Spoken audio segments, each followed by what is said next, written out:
He's a little bit on the creepy side because he's kind of bony, and I always think, gee, I hope he's not real. I'm Cynthia Lazaris, and I collect wax.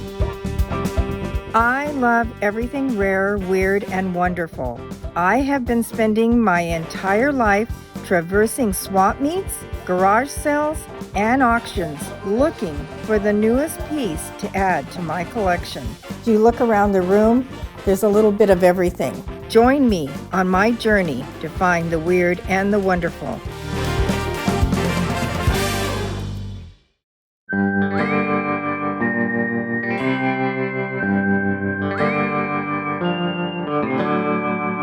It was exciting times growing up in the 1950s, 1960s. Everybody wanted to be a cowboy or a cowgirl, and they had lots of toys and merchandise, and it was fun running home from school and seeing Spin and Marty on TV with the Mickey Mouse Club.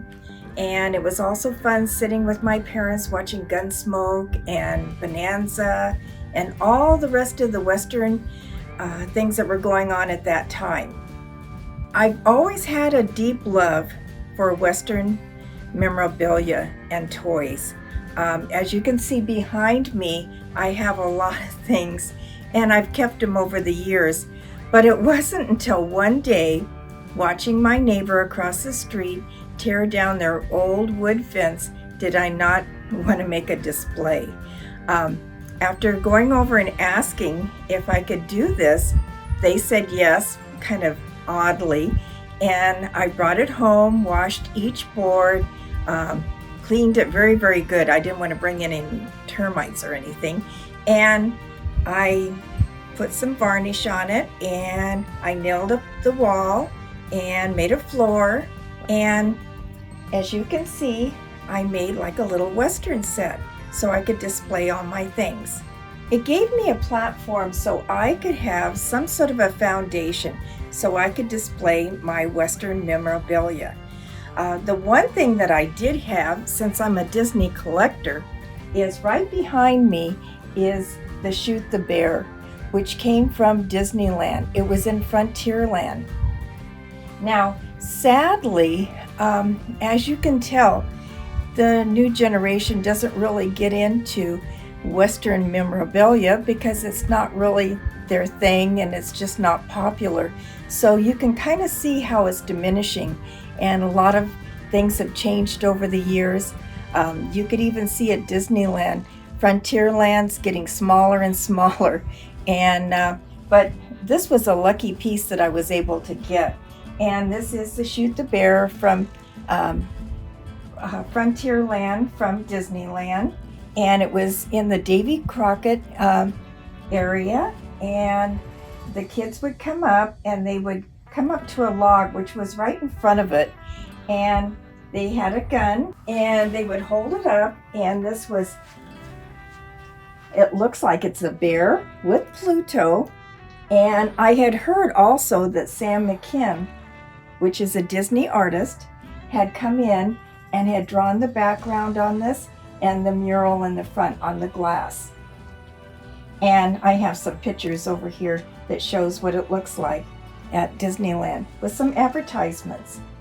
And so that's my one big piece that I started with for a long, long time. I do collect board games from Disneyland. This one happens to be Frontierland. And I have one for Fantasyland, Tomorrowland, Jungle Cruise. And so I also collect Western costumes, which is for children. And as you can see, this one is from Dale Evans, and this is a little mannequin that I happened to stumble across at the swap meet. And she has her little outfit on. And I have my Patty Playpal with a Hopalong Cassidy. And this little costume was also purchased at the Long Beach Flea Market swap meet. In fact, it was a really fun day because I just had it in my mind. I was going to look for some Western memorabilia, and I came across this wagon, and it says Davy Crockett on it. And I thought, wow, that's in really great shape. And then I found this Davy Crockett, which is a plush and he's really cool, and he's marked Davy Crockett. I found another Annie Oakley costume, and I found these two little mannequins. One boy, and he's dressed all up with his 6 guns and his hat, and I thought he looked like he was a wax figure, but he's not. He's plastic and he's a mannequin. And I also have some posters that are Western. I have some autographs over there, which you could see. I have one for Shirley Jones, and I have that one in here because it's from Oklahoma, and they were cowboys and cowgirls. And it gave me a chance to put up some animation sales. I have one of the Roadrunner and the Coyote, and I have my gloves from Spin and Marty.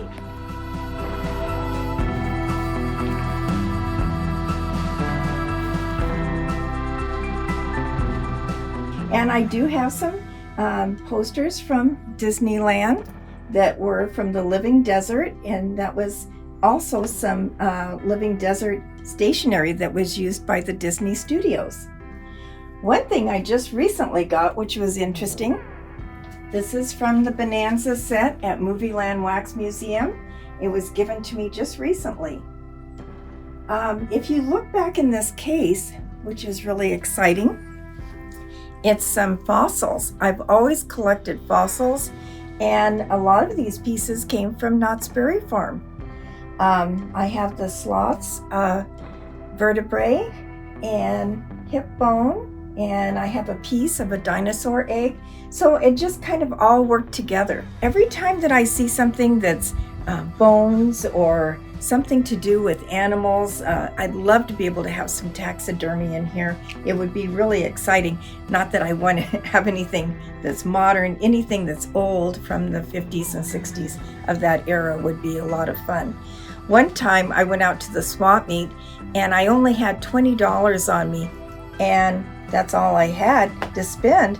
And I came across a lot of these old, they were movie props, but they were old axes and picks, and they looked like they had come out of some old mine somewhere. So it was really exciting. I also have something that's very interesting, and I like to keep it in my Western section, even though there weren't really cowboys or Indians. What this was is I bought this at the Donner Pass Museum, and it's little pieces of cremated remains from the Donner Party. And I have all the little pieces of tickets that were applied to it that talks about it. And I mean, that started way back in the turn of the century. That's when they started selling these pieces. And it was to preserve the park and the memorabilia that was surrounding it at that time, just to remind people of what had happened in the cabin. This TV is very interesting. It's a 1940s, 50s television set, and I happened to come across this at the Disney Loft Appeal. It was a prop sale. It was a prop from Disney Studios. And so it's very exciting because it kind of reminds me of what it looked like when I was watching TV back in the 50s with my parents, watching some of the old Westerns on a TV just like that. Those are old miner lights up there, and they came out of an old cabin up in the mountains. When we go up to Lake Arrowhead, we like to fish around in all the old antique stores and see what we come across. I love anything from the miners. My brother lived in Virginia City, Nevada, and on Sundays I would go with him to the dump, and we would go and we would find all kinds of fun things, old antique bottles, which I'm able to use in one of my sets that I'm building. I do have, it's not a wax figure. In fact, I'm not quite sure what he's made out of. This is Herb, and you can see that he's an old moonshiner. And my son had bought him for me for Christmas one year. He came out of a museum in Arizona, and he's attached to that rocking chair. And this was all before I had any of my wax figures, and I just love him. He's just really a great addition to our family. and he's a lot of fun. As you could see, he's a little bit on the creepy side because he's kind of bony, and I always think, gee, I hope he's not real. And he just kind of withered away sitting in that rocking chair, and now I have him. But anyways, this is him, and I put him in the Marx Brothers set, and he looks great sitting on this old front porch in the snow. And but it's fun because even if you have like a couple of dollars and you happen to be at garage sales or swap meets, you can always find something that's Western. And that's how it all begins.